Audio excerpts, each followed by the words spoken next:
Հիսուսը Սուրբ Հոգով լցված Հորդանանից վերադարձավ և հոգով անապատ առաջնորդվեց։ Սատանայի կողմից 40 օր փորձվեց և այն օրերին ոչինչ չկերավ, իսկ երբ օրերը լրացան, քաղց զգաց։ Մարդեղացած Աստծո Որդին բախվեց իրական փորձությունների, սակայն նա չմեղանչեց։ Նա հակադարձեց սատանայի հարձակումներին Աստծո խոսքով,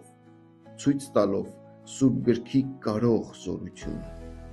Սատանան մեզ նույնպես գայթակղում է, ստիպելով կասկածի տակ դնել Աստծո կողմից մեզ տրված ճանապարհը և դրա ապահովությունը, Աստծո ծրագիրը և իր գերիշխանությունը։ Սատանայի փորձության դեմ մեր հաղթանակը կախված չէ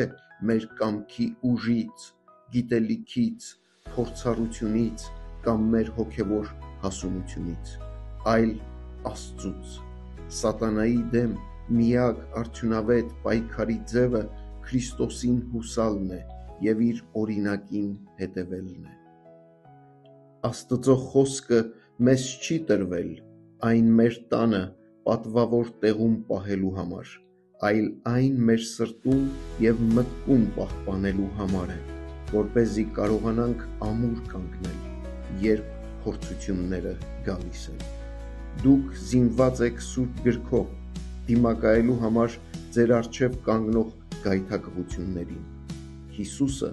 մեզ օրինակ տվեց, և մենք կանչված ենք հետևելու նրան։ Տեր, զորացրու ինձ դիմակայելու փորձություններին, օգնիր ինձ վստահել քո խոսքին և հենվել Սուրբ Հոգու առաջնորդության վրա։